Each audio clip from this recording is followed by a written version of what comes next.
ማርኬ ግን ማለት ነው እውነት ፕራንክ ለማድረግ አስበ ከሆነ አሁን የትናንትናዋን ቀን ብትዘላት ምን ነበረ? ዘልሃት እኮ ከዛ በኋላ ፕራንኩ ይደርስ ነበረ። ገና ከበሩ ስትገባ እንደዚህ ቤትሽ ሸብረቅ ሞቅ ደመቅ ብሎ ስታየው ዋጥ ማድረግ ነበረብህ። ቤዝዬን የቸኮሌት ደግሞ ልፋቷ መና ሆነ እኮ በቃ አንደኛ ነገር እርቧት ሳትበላ እሱን እየጠበቀች ሲቀጥል ደግሞ የሁሉ ያዘጋጀችው ነገር በቃ ትርጉም አልባ ሆኖ ቀረ ማለት ነው። እና ቤዚ ባለሙያ ነች እኮ በነገራችን ላይ አቤት ሙያዋ ደስ ሲል የሆነ አያያዟ ሁሉ እንዴት እንደሚያምር በቃ ጽዳት ከቤቱ ነው። ቤዚ በጣም ጽዳቷም አያያዟም ሁሉ ነገሯ ነው ደስ የሚለው። በነገራችን ላይ አሁን ላይ ሰነፍ የሚባል ሰው የለም።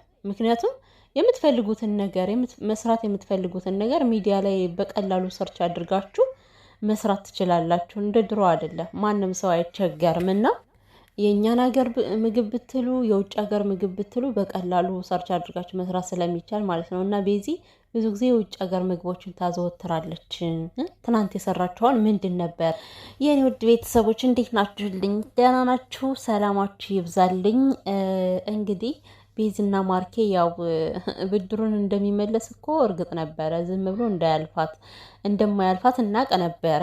ነገር ግን እውነት በትናንትናው ዕለት መደረጉ እኔ ደስ አላለኝም። ምክንያቱም ያን የመሰለ ምሽት በሰላም በፍቅር ነበር ማለፍ የነበረበት። ያው አንዳንድ ቀናቶች እንደዚህ እንደዋዛ አይገኙም ማለት ነው።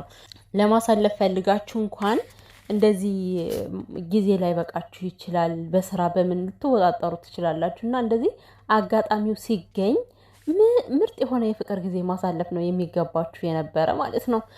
እንግዲህ ማርኬ ማነሽ ውጭ ጭራሽ ቤዚ ቸኮለቷ ጠፋችብ ማለት ነው። ማርኬ ያንተ ስካር ደግሞ እንደው ምን አይነት ነው ማርኬዬ? እንዴት ነው የሰከርከው ግን?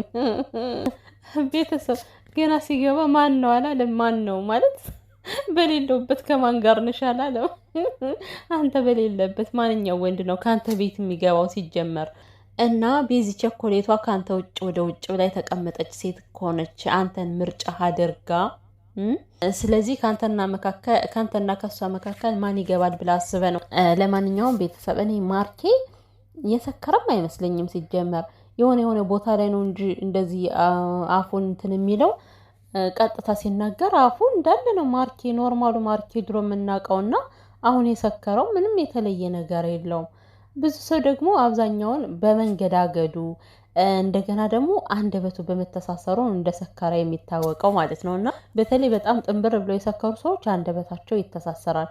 ከህፃን ልጅ አይተናነስም ወሬያቸውና ማርኬ ደግሞ ማርኬ ነው። ከዚህ በፊት የሚያወራው ወሬ ነው እያወራው ያለ ማለት ነው። ለማንኛውም እንግዲህ ጥሩ አይደለም እንደዚህ መሆን ማርክሻ ማለት ነው። እስኪ አሁን ዛሬ ምን እንደሚላት አናውቅም። ቤዚ ተናዳ ሮጣ ወጥታ ሄዳለች። አቤት ያኔ መሰለ ምግብ ሰርተሽ እንደው ሳትበዩ አንድ ማንኪያ እንኳን ሳትቀምሽም ቤዚዬ። ከምር ግን ያሳዘነኝ ማለት ይሄ ልፋቷ ምናምኑ አሳዘነኝ። በቃ ጊዜዋን መስዋዕት አድርጋ ለሱ ብላ እንደዛ ስትሆን የነበረችው እዛ ኩሽና ውስጥ ማለት ነው። እና ወይ ለማርክ ያልሆነ ወይ ደግሞ ለሷ አልሆነ፣ ሁሉም ነገር በከንቱ ቀረ ማለት ነው። ግን የሆነ ጊዜ ላይ ይስተካከላል። ደግሞ ቤዝዬ ገና ብዙ ጊዜ ያላችሁና አትናደጅበት። ማርኬ ሰክሮ ነው። ይህንና ሰካራም እናብዴ ልቡን ይናገራል ይባላል። እና ሰካራም በተናገራችሁ ነገር አትናደዱ፣ አትበሳጩ፣ ቂምም እንዳትይዙና ቤዚ በጣም ነው የተናደደችው። የምር አለቀሰችሁላ እኮ ምስኪኔ።